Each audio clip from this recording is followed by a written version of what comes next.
365 Daily Devotion ako po sa Alexander Gomez ng Batch. At ang topic ko na tatalakayan natin ngayon ay bakit kailangan mo rin magpahinga. Ngayon po ating Bible verse ito po sa Exodus chapter 20 verse 11. At buksan po natin yung ating po sa thesis sa mga salita ng Diyos. Yung sabi dito na, for in 6 days the Lord made the heavens and the sea and all that is in them, but he rested on the seventh day. Therefore the Lord blessed the Sabbath day and made it holy. O sa Tagalog, sapagkat sa loob ng 6 na araw ay ginawa ng Panginoon ang langit at lupa, ang dagat, lahat ng naroon, at nagpahinga sa ikapatong araw. Kaya't binasbasan ng Panginoon ang araw ng Sabat at ginawa itong banal. Teaching number 1. God created all things in the first week of creation. Pinapakita nito na ang Diyos lamang ang may kapangyarihan lumikha ng lahat ng bagay. Sa loob ng 6 na araw, ang langit, lupa, dagat at lahat ng naroon. Sa pamamagitan lang ng kanyang salita, lahat ay nabuhay at nabuo. Pinapakita ng katotohanan ng ito ang dakilang kapangyarihan at karunungan ng Diyos, na siya ang pinagawa ng lahat ng bagay. Dapat tayo magpasalamat dahil sa kanya nagkaroon ng buhay, kalikasan at kaayusan sa mundo.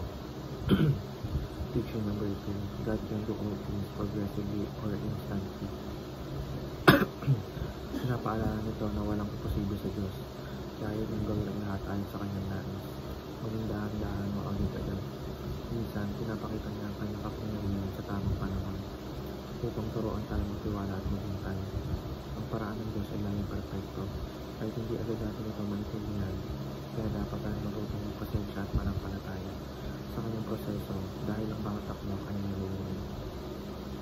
Teaching number 3. God rested on the seventh day, Sabbath day.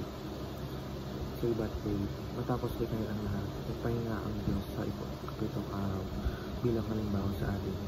Pinapakita nito ang kalagahan ng pahinga at spiritual na pagninilay. Ang Sabbath day ay hindi lang pagtigil sa trabaho, hindi pa naman para magpuri, magpasalamat at lumapit mula sa Diyos. Muli sa Diyos, ay pinapakita rin ito na makapangyarihan siya. Pinapahalagahan niya ang kapahingahan at pagkakaroon ng balanse sa mundo. Application number 1. Believe that God can do all things by His command.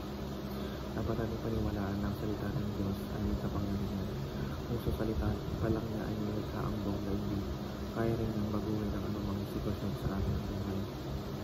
Application number 2. Have faith in God's power and sovereign decision. Ang Diyos ay may hawak ng lahat ng bagay. Minsan, hindi natin maintindihan kung bakit na pinapayagan ang ilang bagay mangyari. Pero dapat natin pagtiwalaan ang kanyang plano at kapangyarihan. Application number 3. Trust God's wisdom by taking a Sabbath regularly. Kailangan natin sabihin ang halimbawa ng Diyos na magpahinga. Hindi lang pisikal na pahinga, kundi spiritual na pahinga. Oras para magdasal, magbasa ng Biblia at magpasalamat.